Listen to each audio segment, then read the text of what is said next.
the top 5 sales mistakes that you might be making.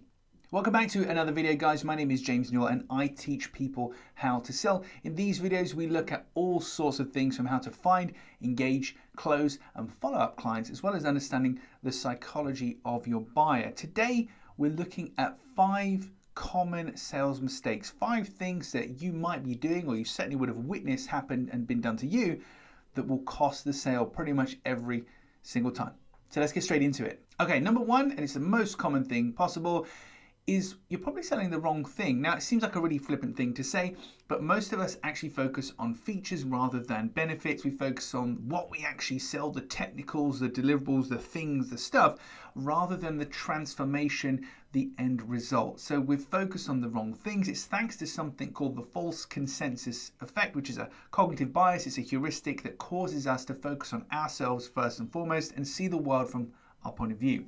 So a simple way to get around that is what I call selling the destination, not the journey. Think about what you're saying to people. Look at your website, the emails you send, all that kind of stuff. And think about, is it focusing on the destination, how you leave people better than when you found them? And if it's not, then it needs to change. People are paying for the transformation, the end result that they're after. So make sure that you're focusing on that and not the actual specific deliverables of how you get somebody there. So to give you some example for that sell the destination, not the journey analogy, imagine airline adverts. Most airline adverts actually don't have a plane or a plane seat in them. And that's because the airlines understand intrinsically that you don't really want to pay for an economy class flight to Australia, wherever it happens to be. You want the feeling of being on the beach, you want to be with your family, you want to relax, you want to rest. So that's what they focus on. That's what they sell you. If you were to try and sell a plane seat to somebody and talk to them about that, in this context seems bizarre. You obviously wouldn't do that. You talk about the holiday, that's the exciting bit. But chances are, in your own business, you might be focusing on the journey and not the destination. So that's number 1. Are you selling the right thing? Lots of people actually focus on selling the wrong thing.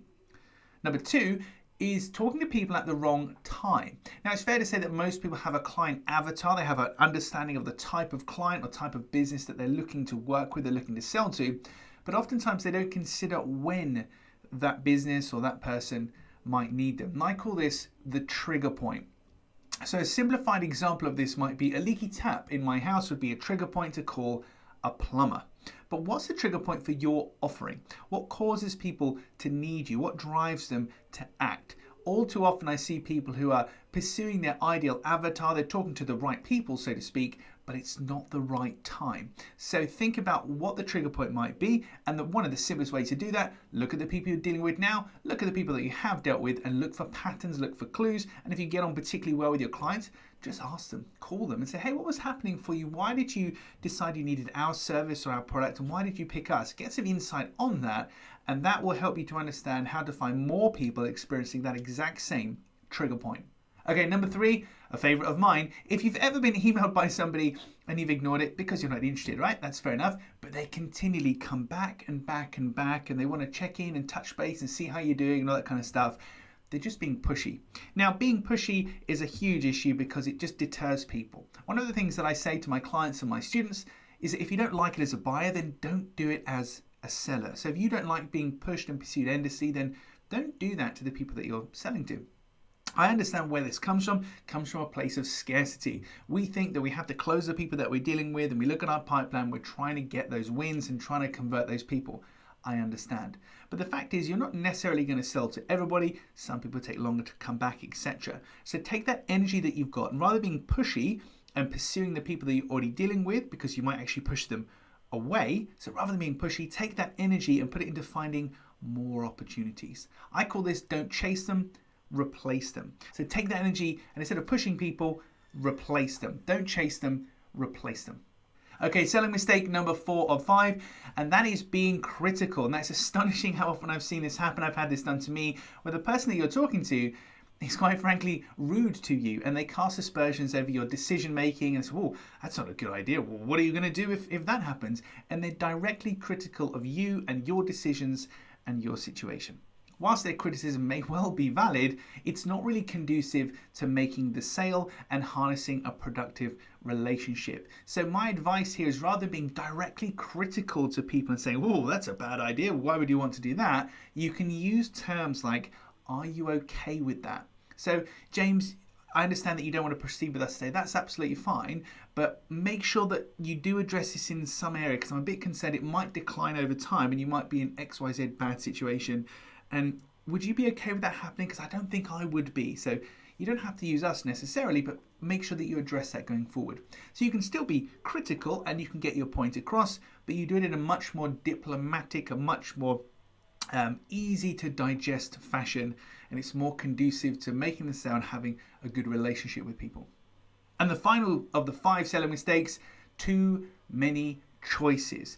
We expect our clients and our buyers to make millions and millions of decisions, and by definition they just cannot. I always use the example when you go to a restaurant and you read the specials menu and they say, well, we have French onion soup and blah blah blah blah blah blah blah, blah and tiramisu, and you order French onion soup and tiramisu. You're more likely to remember the first and the last thing you hear, and if you're presented with too many choices, it makes making a choice or making a decision difficult. So think in your business, and if there's lots of decisions people have got to make, that's fair enough, but how could you segment that and step people down into that information? That's the key here. What you don't want to do is scare people away with a lengthy questionnaire or a million choices. Help step them into the information. Don't kill them with overchoice, with too many decisions.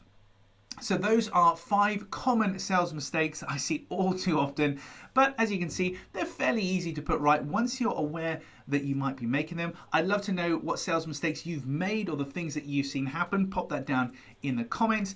Give this video a thumbs up and a like if you enjoyed it, because it helps me to reach other people and to spread my kind of sales education to more and more people on YouTube. And finally, do you fear, hate, or avoid selling? It's very common to have a negative approach to sales and selling, and if you do, I've got the answer for you. Scared to Sell is a short digital book that I created that's designed to address this issue. So if you fear, hate, or avoid selling, you want to understand not only why you feel that way, but to finally overcome those feelings and have some actionable strategies to move forward, then head on over to scaredtosell.com and I've got just the solution to that problem. So that's it for today. Thank you so much for watching. I'll see you next time.